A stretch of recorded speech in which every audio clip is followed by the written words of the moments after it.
Helping wounded veterans acclimate to civilian life after serving our country is the goal of Ice Stars for Wounded Warriors. They're based out of Amherst and Turners Falls, Massachusetts.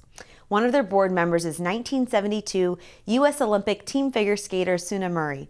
She was in Sochi for the Winter Olympics and told us about that trip via phone after founder and president Kerry Togneri explained what it was that motivated her to start Ice Stars for Wounded Warriors.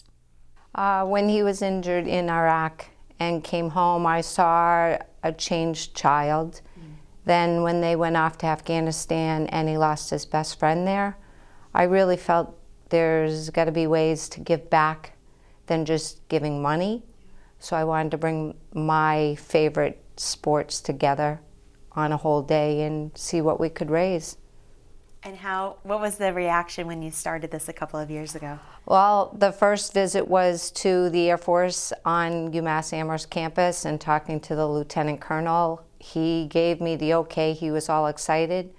Some other people thought I was a little crazy asking hockey and figure skating to come together. But with all the support of the amazing board of advisors I have and Suna Murray, it's been very easy. What has been your reaction from the military members that have been able to participate and take advantage? The military is getting more and more involved. They're very excited. Every year they send at least one hockey team, and it's usually the National Guard comes in, and this year we have 2 generals who are coming in to speak. Nice, and we're going to talk and get more details from you about this big event coming up in April, but Suna is actually joining us via phone. She was in Sochi for the Winter Olympics. Before we talk about the excitement that you had there, Suna, talk about what drew you to Ice Stars for Wounded Warriors. Why did you want to get on their board? Well, first of all, Kerry was so passionate. I mean, it's in a good way, and pushy.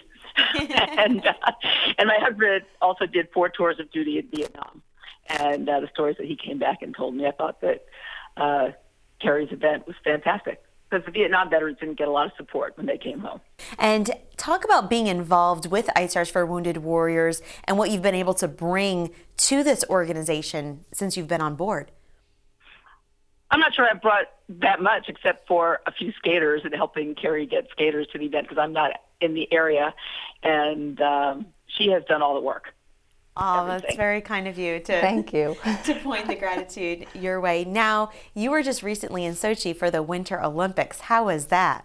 It was fantastic, and I just wish that the press hadn't been so negative because we were lacking in terms of American fans in the audience.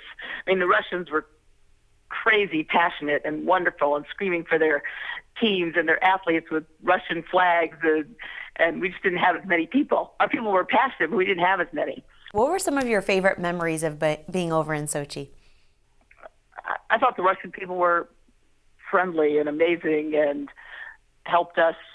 Any need that we had, they helped us. They had, as I said, those 2,000 college student volunteers were everywhere, asking us if we needed anything, asking us if we needed directions to the hotel. They were amazing. And I know you were able to go to the opening ceremonies, correct? Yes, the opening ceremonies were, well, when I went to the Olympics, there were nothing. There weren't any women's sports. There wasn't ice dance. There wasn't women's hockey. There wasn't women's luge. I mean, it was so small, and all we did was parade around. This opening ceremonies was the biggest production I've ever seen. And a friend of mine who's been to the past said this is the best opening ceremony he's ever seen. He's been to every single Olympics.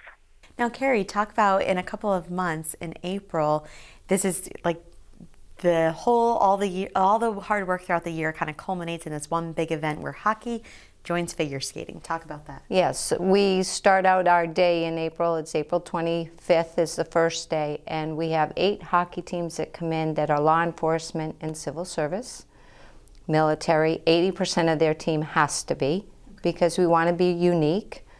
And then we go into a parade where we have all walks of life that come in to honor our military men and women. And it parades through Amherst. This year it's going through the center of Amherst and coming down into the Mullins Center, where our speakers will be saying a few words, one about home-based program in Boston that is very large and focuses on traumatic brain injury. And then we go into, this year we're doing 2 ice shows. Wow. How important is it for a veteran coming home from being overseas and I guess acclimating to life back here and having something that they can be a part of? It's very difficult because each situation is so unique. You really have to do your homework if you have a military loved one coming back to watch for certain signs. Our children do come back different than what we sent over. I started this to also help them see that there are services out there and we can't thank them enough for what they've done. I want them to feel good when they come back home.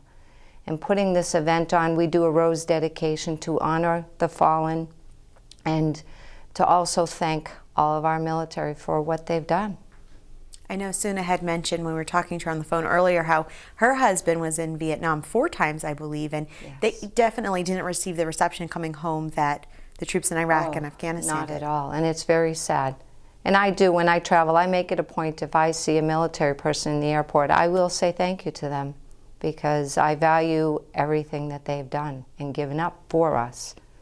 I think a lot of us take it for granted, so that's why I'm doing this. That's great. Thank you so much. Thank you Kerry very much. Togneri and Suna via phone. Thank you so much, both of you. Thank you so much. Thanks, Elise.